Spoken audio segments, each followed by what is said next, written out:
छोट ही से पोसी के सयान कैल बाबा कन्यादान कैल बाबा कन्यादान कैल हो।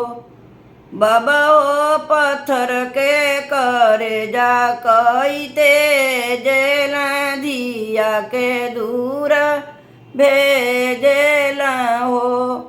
पापा हो पत्थर के करे जा कैते जेल बेटी के दूर भेजेल हो।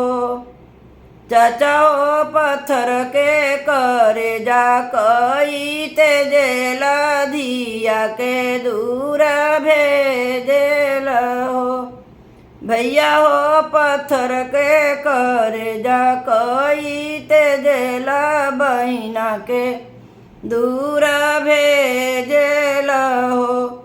चारों ओरी तक बात लौकी ना तुहरो बेटी मनवा हो जइहनी सहाय मनवा हो जइहनी सहाय।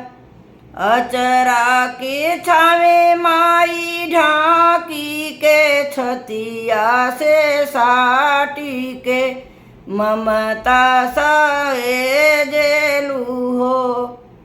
अचरा के छावे माई ढाकी के छतिया से साटी के ममता सहे जेलू हो।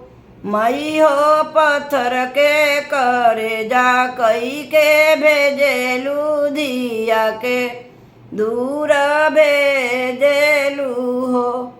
मई हो पत्थर के करे जा कई के भेजेलू धिया के दूर भेजेलू हो। छोट ही से पोसी के सयान कैल बाबा कन्यादान कैल बाबा कन्यादान कैल हो। बाबा हो पत्थर के करे जा कैते जेल धिया के दूर भेजेल हो। बाबा हो पत्थर के करे जा कई के ते जेल धिया के दूर भेजेल हो।